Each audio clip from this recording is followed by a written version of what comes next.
Hello there, honey. Y'all all right? Okay, let's get into this. I saw these on Instagram called Wunder Eggs. And I was like, ain't no way they making vegan boiled eggs. Y'all know I make my own out of mushrooms. And so I slid in their DM like, for real, for real. And so they sent me some. I was like, okay now, Wunder Eggs. I don't know, but we finna see. Tell me they don't look just like a real boiled egg. The texture is just like an egg. Let's sprinkle it. Uh-oh. Right, too much. Let us pray. Oh God, we thank you. Amen. Let's see. I don't know why I'm nervous, but get into it. Well, you see all the... Okay, let's see.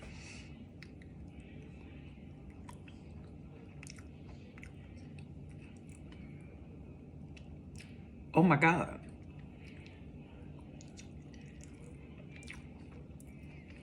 How y'all do that? Oh my God. Girl, what is in here? Water, almonds, cashews, coconut milk, yeast, konjac, potato protein, rosemary extract, turmeric. Girl, that's it, and black salt. Why that tastes like a real boiled egg for real? That's amazing. They feel good because it's just nuts. You're eating a handful of nuts and it's hitting all the notes of the taste and the texture and the experience and the nostalgia of eating eggs again. Who created this? What's your name? Is it Hema? You right here? Girl, very good. Hi there and welcome to Plant CEO. In today's episode, I'd like to welcome Hema Reddy, the founder and CEO of Crafty Counters. Hey Hema, how are you doing? I'm doing fabulous, Anand. How are you doing? I'm very good. And you're joining us today from sunny Texas, right? Sunny Austin, Texas. That's correct. That's awesome. So I want to start by congratulating you on your recent news. So Albertsons, which is the huge US supermarket chain, ran a innovation launchpad competition. And there were 60 brands, as I know, in the final.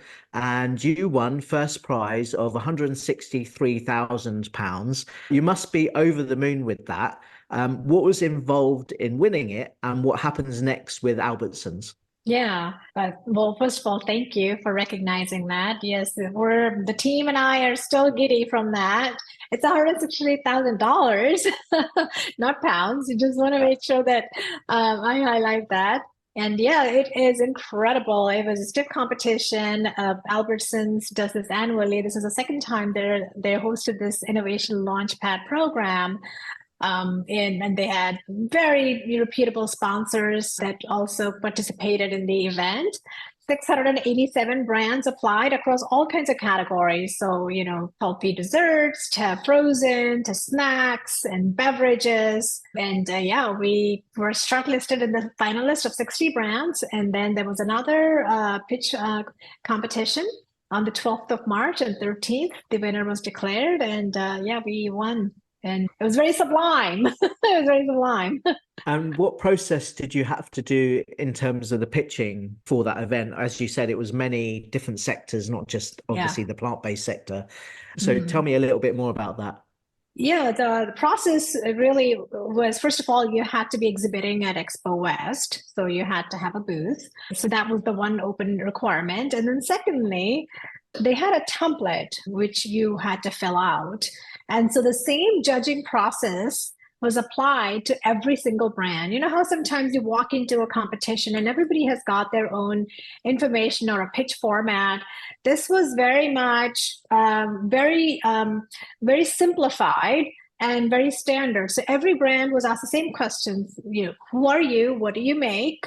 What is your competitive differentiation? And what is your go-to-market plan? What is your distribution? What's your innovation pipeline? And so on. And how do you intend to drive trial and discovery? So the same questions were asked of every single brand. So the judging process was very, equal to everybody. It leveled the playing field for every brand. Yeah, that was the process. The team was very welcoming. The whole atmosphere was high energy and happy, big smiles. We were all led to a ballroom. and it was a fast 10-minute pitch session. It was on the clock. You entered the ballroom. At the same time, there was 10 different pitches going on. You had 10 minutes, you were in and out, very particular on the clock. And then the next 10 brands went. So the whole day, there were 60 brands pitching to different judges.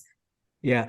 And what happens now next with Albertson? Because I know there's, like, for example, supermarkets here in the UK who want to have innovation happening in the food space, and they will help them with, say, like accelerator programs to battle against the bigger brands. Is that something that will happen next now with Albertsons? And that was part of the award ceremony presentation. So what it does is it helps the brands have direct face-to-face meetings with category leaders, division heads. So first of all, it's high visibility, right? Everyone in the country, the brands, other decision makers, other retailers, industry, the media, everybody gets to know that there were these 60 finalists. So it's great for all the finalists that were selected. And then, of course, the top 3 winners. What happens next is all of the winners do get an opportunity to present their products to the division heads. Albertsons has anywhere from 0 to 2,300 stores. So you have an opportunity to go anywhere from 0 to 2,300 stores, depending upon where you are, how fast you want to grow, how applicable your product is, because they have multiple banners. So we have now an opportunity to go into all divisions. In fact, those conversations are already happening. They already reached out the week after Expo. It's going very fast, very fast. So it's all exciting. So we have meetings scheduled. A couple of them have already happened with the Northwest divisions, for instance, and the Southwest divisions, different banners of Albertsons. So we're presenting our items, and we're in the next 30 to 90 days, our products will be rolling out into a few divisions, which is crazy, which is insane. It's a very quick turnaround time. Hi there. I've got some great guests coming up in the pipeline, so do please subscribe so you don't miss out. Now back to the show. Let's take a step back now and talk specifically about how you got inspired to create Wunder Eggs. The inspiration came from the intent to bring more plants to consumers' lives on a daily basis. Nutrition and eating plants is something that we don't do on a whim because we want to wake up and feel better about that day. It should be part of our daily meal choices. So the purpose and mission behind Crafty Counter is let's get crafty about what we consume on the kitchen counter, what we make on the kitchen counter. So all our products are initially conceptualized on the counter, and then we work with the large-scale manufacturing plant and industrializing the offerings. But it all is born from the intent to bring more plants into consumers' tables and meals and plates. So the breaking point for me, or the turning point for me, was COVID, because by this time we had 2 other products which were blended protein offerings. But during COVID, it was really evident to me that our food systems are so fragile. Our food choices are not ideal. They're leaving us vulnerable to all of these animal-borne illnesses. Something had to change. So we pivoted. My family went plant-based.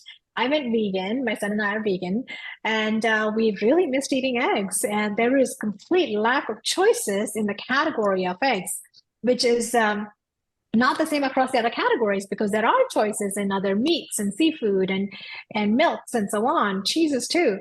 But when you look at eggs as a category, there's one market leader, Eat Just, and then that's it. At least when I was beginning work in 2020, there was not many options. There was actually no options that I could include. 99% of the market share is controlled by Just Egg. So with Crafty Counter and Wunder Eggs, the vision is to build an entire category of offerings. Anything that you have, any need or desire you have that needs to be fulfilled by a chicken egg, we will have a plant-based egg substitute readily available for the consumers. So that's the vision. Yeah. And I guess when back in 2019, when COVID started, I guess, was that the moment for you, or was there something else, obviously with zoonotic diseases, but was there something else that triggered you to, I guess, move away from your blended product and go vegan? Was there some media that you saw, or did you read something? What was the trigger point for you? That's a great question. You're so right. It didn't happen overnight. It didn't happen just because COVID, left us in this pandemic state, frozen and really shocked. It was many years of that realization building up to that moment. So when I founded Crafty Counter in 2018, I clearly did not agree with the food choices we're making. We're eating too much meat.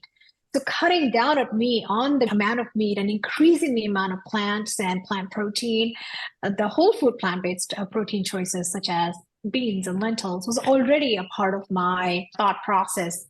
And so when we launched these blended protein offerings, it was a combination of chicken. So it was 50% chicken thighs and then 50% cabbage, cauliflower, carrots, and chickpeas. And as a process of rolling those products out into stores such as Walmart and Target, I was having conversations with the poultry farmers. And that's when I realized how the birds are raised in these factory farmed environments, and even like cage free is not really cage free. And so that was one element. The second element was when you get into the trade, right? By trade, I mean food and beverage, you come across many of these reports, the industry reports. What is regenerative agriculture, which is basically bringing back our age-old farming methods back into the way farming should be, and reading more about what intensive animal agriculture is doing to the climate. And it's not just climate change, the fact that we're getting sicker as a civilization, but the impact on the damage it has been caused in the past few decades via deforestation, the issue of food systems inequity, the people that are working in these poultry manufacturing or meat processing plants are some of the worst or working conditions for the people on the floor. And so that there's an issue of that why have an industry that encourages food or labor inequity. And so just combined with all of those factors, I was already losing my desire to eat meat. I had stopped eating red meat. I was not enjoying my seafood anymore, because if you think that, okay, I'm a pescatarian, that is also not a solution. Our ocean systems are just as important to the ecosystem balance as the land is, right? 80% of our world, actually maybe the number is higher, is water systems. And so with industrial fishing, there's a huge problem. Our coral reefs are in danger. Our kids may not have an opportunity to go snorkeling. So as I was reading, finding out more and more information, watching documentaries on Netflix, however controversial they are, reading Michael Pollan's book, reading books by Dr. Michael Greger. So reading all these books, documentaries, it was everything combined that I was just like, brewing over, this is not right, this is not right. And then so I had cut down my, animal protein intake over the years between 2018. Ironically, launching a food product made me question everything that you are eating and putting in your bodies, now with a more informed perspective. So yeah, it was happening over the years between 2018 through 2020. And then it was 3 years was enough of it. And so, yeah, we had to take a stand. And taking a stand meant going all the way in and saying no to food sources that are not essential to our existence. We have options to eat plants. There's plenty. You can make many delicious meals. Why kill an animal for your food? It doesn't make sense. And what's the policy in the US about male chicks being culled? What do most of the factories do? Are they gassing the male chicks? Are they grinding them? Have you got insights on that? Both. And that's done in the US or around the whole world. Millions of birds, millions of male chicks are getting culled. So the word culled was something I wasn't even aware of. It basically means, for those that are listening, male baby chicks that are born because, they are useless to the industry of egg production. They're just killed alive through whatever means are accessible, be it gassing, be it throwing in the grinder. There's videos about it. If you Google, just go to Google and look for, search for male chicks getting culled, or inhumane side of egg production. So there's many articles out there. But yeah, that was also a factor. Once I knew that, okay, I wanted to create more choices. It started with the desire to fill the gap. And then the more I unraveled I found out, wow, it is not just a gap. There is an inhuman element to the process of egg production itself. Until then, I only know that the chickens were being, not kept in ideal situations. If the chickens are eating, unhealthy feed, then that feed is making its way into its bodies.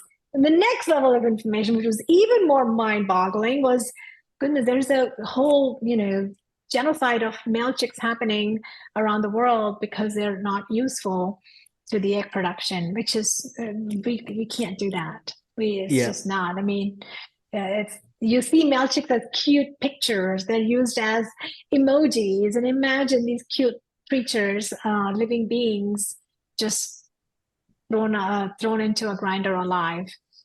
Yeah, and there's also a lot of misconceptions. I think here we will call it free range eggs. Maybe you call it, is it cage free? Is that what a common term is? But also they don't necessarily specify the amount of time that they're not meant to be in the cage. And still it's just as bad. And there's also been some investigations here where they've been labeled as organic or free range, whereas they're in reality that they're not. Yeah, absolutely. Even if you think about the fact that there is not a regulation, or the whole cage free or free range is not really free range. Cage free could be just you're still sitting in the cage, and the bird is like just giving the ability to peek out from that cage. Like the face is out, but the bird is still on a A4 size of sheet paper. But even organic doesn't mean much for that matter, because they're fed organic feed, but they still don't have, space to roam around. Pasture raised birds are different. So, they are, again, we have to almost look up what that farm is doing when they're saying pasture raised birds or chickens. How big is a pasture, right? So the consumer, if they choose to educate themselves, there's information all available, because every egg carton that you buy has a name of the farm, and you can just go online and look at the name of the farm. So I have absolutely, nothing against folks that want to eat pasture-raised farms or small farms where the hens are treated kindly. They're not pushed for egg production or treated with hormones to just, maximize the amount of eggs they can produce, thereby cutting down their lifespan of natural cycle of life, right? The facts are just crazy. So yeah, if it is a humanely kept bird, chickens growing in the backyard, eating eggs that are coming out of them naturally, fine. If that's that's something that you choose to include. But 95% of the eggs are not raised that way, and so that's what has got to change. The demand for eggs is skyrocketing. It's a $270 billion market. And most of it is not, is basically factory farmed. A portion, I'm not sure what the percentage of it is cage free versus just, factory farmed eggs. But there's a very small percentage that is genuinely pasture raised, but their birds are roaming freely, eating the worms, eating the whatever it is that's growing on the earth. I mean, there's no way to catch up with the demand to grow that many birds on a pasture to feed the human population, much like the demand for other categories of meat or poultry. Yeah. So can you take me through your product range? Yeah, right now we have got 2 product lines available in over 1,000 stores nationwide, in every single state and Hawaii. They are hard-boiled. So we use almonds, cashews, and coconuts. That is 98% of the ingredients, and the rest of the 2% is still, simple, not overly processed. It's nutritional yeast, it's agar, which is made from seaweed, black salt, rosemary extract, and we use turmeric and annatto to color the yolks. It's 2 different textures coming together to replicate a true-to-life taste and sensory experience of eating hard-boiled eggs. So the deliberate intention was, let's create something that people didn't even have a hope of ever seeing the light of the day. Hard-boiled eggs for people that can't eat eggs anymore, which increasingly I hear a lot of adults saying that I can't eat eggs anymore in the past 5 to 7 years. So it's already happening and making its way into our bodies, and the bodies are rebelling against. What's causing that specifically, that intolerance, I guess? I would think it has to do with the way the chickens are raised, and the factory farms are breeding ground for disease, right? The chickens are just walking over feces, and they're eating subpar feed. You are what you ate, right? Somebody famous said that. Right. There's a Netflix documentary right now. So you're eating the eggs, and the eggs came from a chicken. The chicken was basically tortured for most of its life and ate, a subpar feed that was highly processed corn or GMO corn. How can that be good for your body? How Yeah, can for those sure. eggs be great protein source? No, they're not. All of that is coming in, even though you think that you're just eating one egg, all of that, those artificial, junk is getting in your body. So the body is like, well, I've had enough. And if we're not cut from the same cloth, everybody's built differently. Everybody's got different tolerance levels. And some people's systems are saying, no, I can't, it's not agreeing with my system. So we've had a lot of people when we do demos and, we're sharing these, hard-boiled eggs with our consumers, and people are coming and sampling. They're like, oh, wow, I haven't had an egg in a long time. And I'm like, how long is long? And they say, just 5 years, 7 years, 3 years. And it's shocking how many people have said that to me and to my team or emailed us. And they said, I never thought I would eat eggs again. And so they try them and they see how simple they are. They feel good because it's just nuts. You're eating a handful of nuts and it's hitting all the notes of the taste and the texture and the experience and the nostalgia of eating eggs again. And in some cases, people can still eat eggs, but they want to mix it up. They understand that something's not right. Why is there so many bird flu occurrences? And why are millions of birds dying? Right? Millions and millions of birds dying suddenly in a week. Why is that happening? You got a question. This is not normal, right? So when people hear about these things, it makes them curious and maybe a little bit like skeptical. And then they read an article or watch a documentary, and then they realize that, okay, I need to change something because this could be an issue for the downstream for my long-term health. And so they want to cut back and they want to include new things that are whole food, plant-based. And that's how we're seeing a strong, reception, a consumer response is just incredible. So now we're coming up with deviled eggs. It's going to be launching in the summer. And we're working on also launching eggless salad, and other form factors such as patties and liquid scramble are going to come up next. So it's exciting. The innovation pipeline is deep, and I couldn't be more excited to serve the customer where they exactly need it, where it exactly hurts the most. Yeah. So the salad would be not just egg, it will be other salad ingredients, or would it be just egg? Yes, in the US, egg salad or chicken salad or tuna salad is a very popular main course. So you go to sandwich joints and there is egg salad. Any grocery store you walk into, there's tubs of egg salad or potato salad. And so it's part of a mainstream America, cuisine. So what it essentially is, you take hard-boiled eggs, you cut them up, you add some mayonnaise and mustard, maybe some relish, but it's primarily mayonnaise, mustard, some celery. Some people add paprika to it, and then maybe some bell peppers and onions. But quite simply put, it's just eggs mixed with some vegetables and onions and mustard and mayo. Oh, okay. And it's just very hearty, very comforting. It's a huge category. It's a huge part of the American mainstream cuisine. Yeah, yeah. And then the liquid scrambled eggs would be an interesting space. There's obviously some people already in that. You mentioned just eggs. Here in the UK, there's a brand called Crafty who do liquid eggs that you can also use for cooking, for example, things like Yorkshire puddings or put into cakes and stuff. But so that will be another big segment, I guess, for you to go after. 100%, yes. Yeah. And we already have some early prototypes of that. We're just working on fine-tuning the formula and the manufacturing process so we could launch that on a national level. But for sure, liquid scramble is certainly a priority. Patties are certainly a priority. I mean, my family, for example, they'll wake up, my son will, right now he eats just egg when he's craving an egg patty. I have had cracked because I think a couple of years ago, a year or two ago, they were at Expo and they had a booth and actually it tasted pretty good. I like the taste. And I believe they have done some formula revisions on that. So I'm excited for the category to build. I'm excited for more players to coexist in the category so that it's seen as a whole category versus just a one-off product here or there, which does not make a category. So it's Yeah. truly exciting. Let's talk about nutrition and specifically pairing them with chicken eggs in terms of nutrition and protein. Obviously, Mm-hmm. your eggs, I guess, won't have any cholesterol. Is that right? Or bad cholesterol? That's correct. Yeah. Yeah, that's correct. So Wonder Eggs have zero cholesterol. They have 3 grams of protein per whole egg.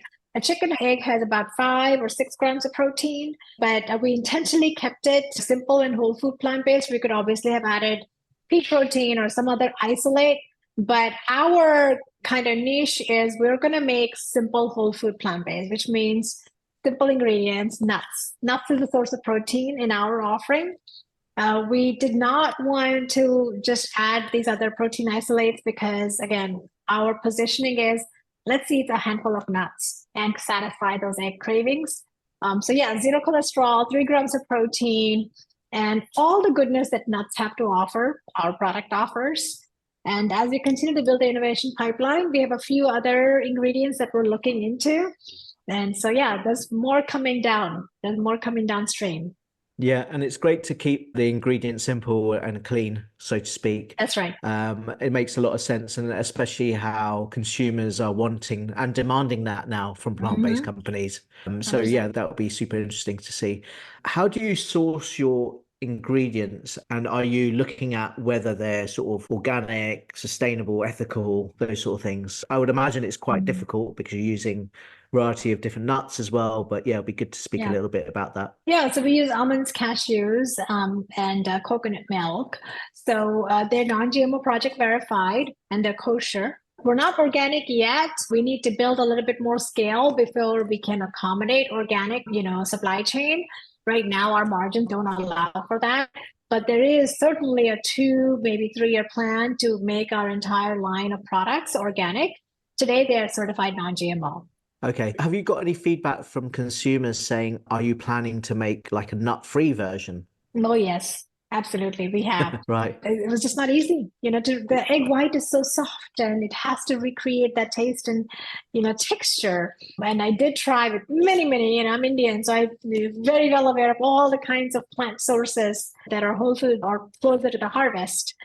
But it was just did not get the same kind of experience. Yeah. Did you try tofu and tempeh and things like that as well? I wanted to keep it gluten-free and soy-free. Oh, okay. Right. Makes sense. Yeah. Yeah. So, and there's a deliberate intention and a strategy behind that, right? So by this time, almond milk is everywhere. Almost all cafes and establishments have, or cheeses, for instance, right? There's a pretty big reception for nuts, for tree nuts. So the only allergen our products have is tree nuts. If you have a peanut allergy, you can absolutely have these eggs. We just didn't want to, go into the soy area or gluten area, which is a much bigger dietary restriction than tree nuts. So today we're staying true to tree nuts, but we're looking into other ingredients with more resource or access to capital. R&D and innovation pipeline gets a little bit more of a boost.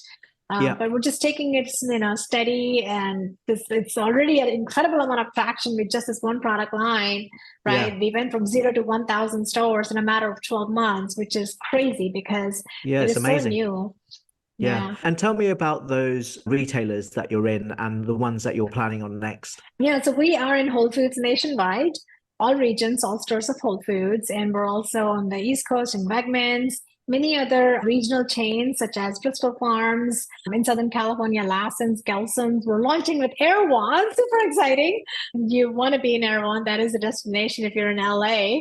Yeah. And and we also just did a launch nationwide with one of the largest, actually I think it is the largest vegan burger chain, Next Level Burger, that acquired Veggie Grill, another fast food vegan chain. So our eggs are also sold on their menus, which is a larger burger chain. TK, the founder of Veggie Grill, came on the show before. He's a Oh past yeah. guest. Yeah, Okay. yeah, Awesome. Yeah, yeah, yeah. yeah. So they got acquired by Next Level Burger.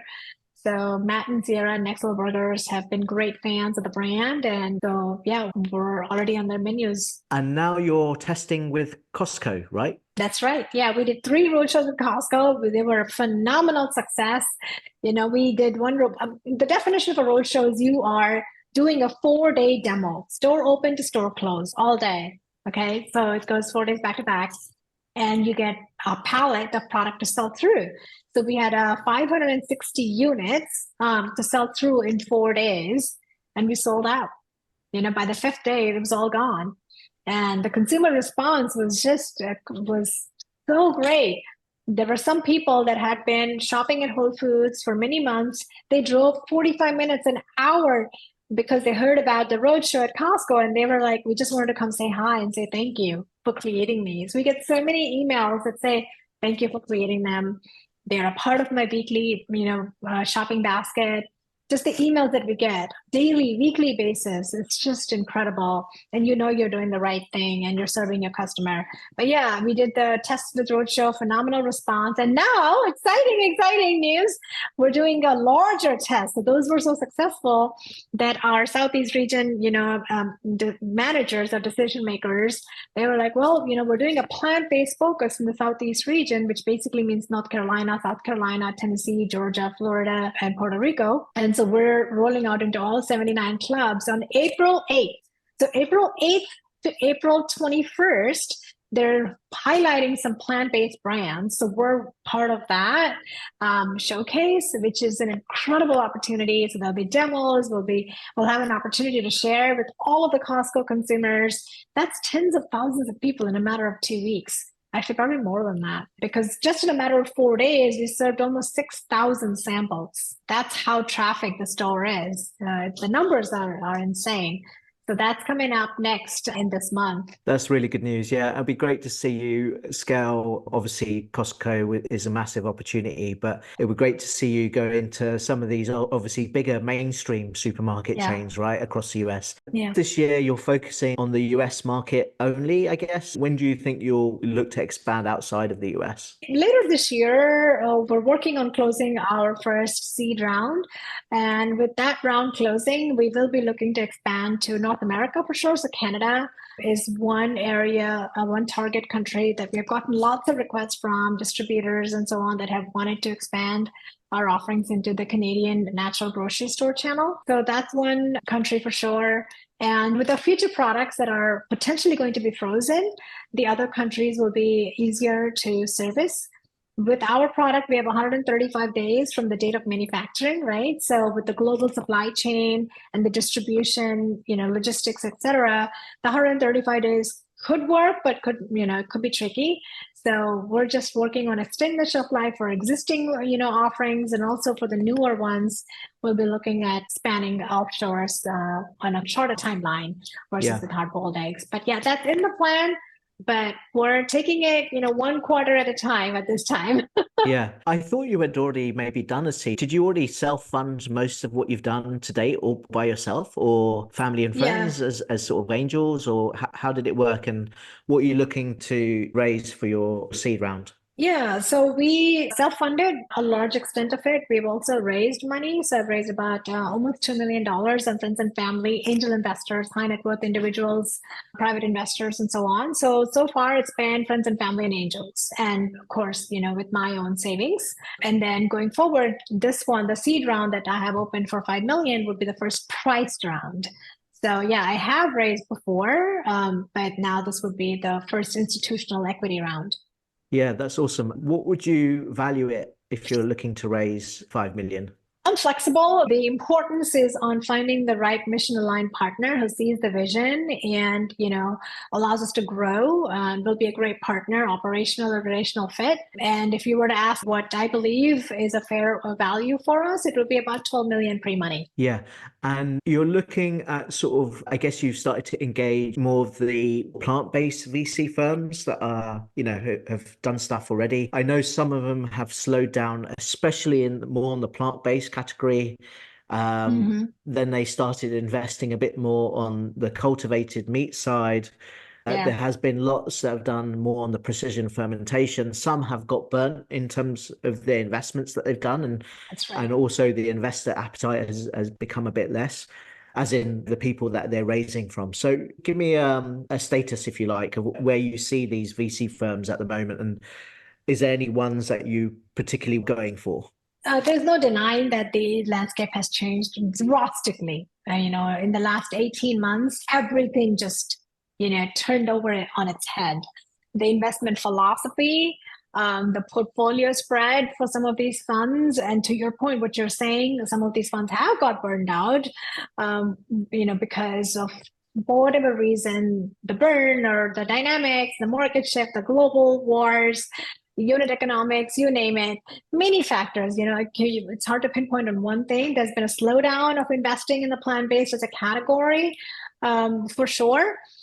But if you have the right business, if you're growing into a category that is disruptive, that has a strong potential to explode, and you've got a unique differentiation and unfair value proposition or unfair advantage and a unique value proposition, it's about persistence. It's just about, we just have to knock on more doors, and I'm positive that given what we have going on for us, which is incredible momentum, national, brand awareness, the consumer that is so passionate, a fanatic fan base, and just a first mover advantage with our offerings, I'm positive we'll close them out. It just takes longer and more persistence. But nothing good comes easy. So I just go in with a mindset, you wake up and you go start knocking or just executing and running the business and growing well in whatever way you can. So that means smarter cash flow management, renegotiating terms with your suppliers, and continuing to have these conversations with your angels, tapping into your network to take these checks. While you're still raising in the right way and you're onboarding, everybody on the cap table is a dream investor and they're incredible supporters. So we've never had to take a bad, transaction or check or anybody that was not aligned with what we're doing or with me and my values. So it's been hard, no doubt. I'm not going to sugarcoat that, but it's also been great. And I focus on the positive and on the strong headwinds and continue executing. Yeah, great. And I wish you luck with that raise that you're doing, and I'm sure you'll do really well out of it and get the money that you deserve to grow the company more. Obviously, the mission is great that you're on. I just wanted to end on, do you have any resources or tips for people who are looking to adopt more of a plant-based lifestyle? Take it slow. Don't set huge goals right away, right? Make small changes and focus on the fact that, is this something I can live for the rest of my life? Don't go in too heavy. If you are an omnivore, right? Start slow, few meals or what do you call trade ins, trade outs. So switching things, mixing things up, keeping it very good on flavor. Don't do any crazy diets. I would just say be slow. I've heard of friends that have gone on a vegan diet for 30 days. And they're obviously you can't sustain it if your mind and your body and everything else is not complete harmony and sync with it. Your motivations matter, right? Your why matters. If it's animal cruelty, then that's something, right? If it is climate change, that's something. It's human health. Everybody gets into this path of your lifestyle choices or your food choices with different reasons. It's very important to be self-aware and ask, why are you doing this in the first place? Since you get a check mark, right? It's going to be very short-lived. So yeah, understand the reasons why and make it gradual. It's a journey. Don't rush it. Awesome. Great advice. So amazing work, Hema, and really happy to see the success that you're having and the momentum that you've got. And congratulations on winning the prize as well. Thank you. You can see the star right behind me. Oh, no, there. Oh, that one. There you go. Okay. That is a star. Yeah. That's it. That's it. Well, you Yeah. are a superstar. So thank you so much for coming on, and hopefully speak to you again soon. Thank you, Anna. Thanks for having me. It's a pleasure to talk to you and appreciate the opportunity. Take care. See you.